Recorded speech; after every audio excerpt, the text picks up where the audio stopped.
राध्या पर लगा प्रथम के ऑफिस से 1 करोड़ चुराने का आरोप।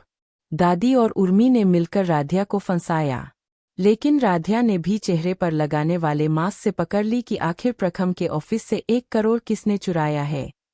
जी हाँ दोस्तों, आप सभी की फेवरेट सीरियल मन अति सुंदर में जब प्रथम के ऑफिस से 1 रुपया करोड़ चोरी हो जाते हैं और मित्तल परिवार में सभी लोग सोचने लगते हैं कि इतना बड़ा अमाउंट कैसे चोरी हो सकता है, जबकि क्लाइंट ने प्रथम को ही वह सारे पैसे दिए हुए थे।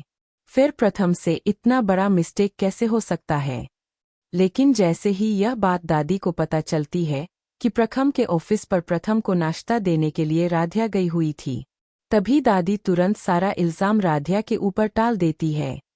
और जब प्रथम चेक करता है कि आज ऑफिस में कितने लोग आए और कितने लोग गए, रजिस्टर में देखा जाता है तो उसमें राध्या का नाम देख के प्रथम के होश उड़ जाते हैं और प्रथम तुरंत राध्या से बोलने लगता है, राध्या तुम ऑफिस में क्यों गई थी और तुम्हें ऑफिस में जाने की इजाजत किसने दी थी। तभी दादी प्रथम से बोलने लगती है कि जरूर इस गोलमुखी ने यानी इस फूल गोभी ने ही सारे पैसे चुराए होंगे और अपने मायके में ले जाकर के दे दी होगी, क्योंकि वहां के लोग तो इतने गरीब हैं।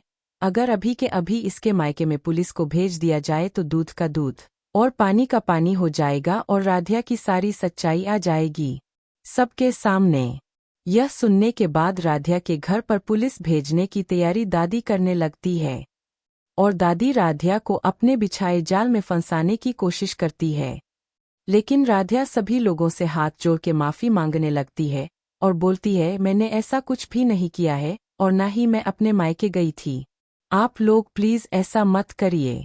मेरे मायके में मेरे घर पर पुलिस को मत भेजिए, नहीं तो मेरे घर वालों को कितना बड़ा ठेस लगेगा और वह लोग क्या सोचेंगे। तभी तुरंत दादी राध्या के भाई सोनू पर सारा ब्लेम डालने लगती है और यह बोलने लगती है कि तब राध्या का भाई सोनू ही इस पैसे को चुराया होगा। यह बात सुनकर राध्या का होश ही उड़ जाता है। प्रथम के पिता ओमकार को यह चिंता होने लगती है कि अब बैंक का लोन कैसे चुकाया जाएगा। 1 रुपया करोड़ इतना बड़ा अमाउंट कैसे खो गया। प्रथम यह सब कैसे कवर अप होगा। तभी पुलिस का शक उर्मी के ऊपर चला जाता है, क्योंकि उर्मी भी ऑफिस में गई हुई थी और जब ऑफिस का सीसीटीवी फुटेज चेक किया जाता है तभी वहां पर उर्मी का सच आ जाता है सबके सामने। क्योंकि जैसे ही उर्मी ऑफिस में से पैसे से भरा सूटकेस उठा के वहां से निकल रही होती है, वैसे ही उसका फोटो सीसीटीवी कैमरे में कैद हो गया होता है और यह सब देखने के बाद सभी के पैरों तले जमीन खिसक जाती है। सभी लोग यह सोचने लगते हैं कि उर्मी को ऐसी क्या जरूरत पड़ गई थी इस पैसे की, उसे ऑफिस में बिना बताए इतना बड़ा चोरी करना पड़ा। और जब दादी को यह बात पता चलती है कि प्रथम के ऑफिस से 1 रुपया करोड़ उर्मी ने चुराए हैं तो दादी के पैरों तले जमीन खिसक जाता है और दादी यह सोचने लगती है कि उर्मी इतना गिरा हुआ हरकत कैसे कर सकती है और उसको अब मैं क्या बोलूं, मैं तो इस राध्या के ऊपर सारा इल्जाम लगाने वाली थी। तभी यह सब हो गया। अब मैं राध्या के सामने अपना अपना कौन सा चेहरा लेकर के जाऊंगी। और वही दूसरी तरफ रजनी भी राध्या को बोल देती है, राध्या तुम्हारी कोई गलती नहीं है।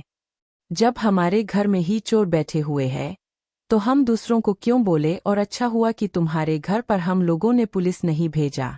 हालांकि रजनी जाकर के प्रथम से बोल देती है कि प्रथम बेटा तुम्हारी और राध्या की इसमें कोई भी गलती नहीं है। राध्या से जाकर तुम माफी मांगो और राध्या की कोई भी गलती नहीं है। उस दिन राध्या ने तो सारा आटा पीस दिया था, दादी ने ही राध्या को फंसाया है। वही दूसरी तरफ ओमकार भी राध्या से माफी मांगने लगते हैं और बोल देते हैं, राध्या ना जाने हमने तुम्हें क्या क्या बोल दिया जाने अनजाने में, उसके लिए हमें माफ कर देना और गलती को भी क्षमा कर देना। खैर, यूट्यूब से मैं बता दूं, मैं एक ह्यूमन यानी एक इंसान हूं और बहुत मेहनत से वीडियो बनाती हूं। आप सभी का धन्यवाद।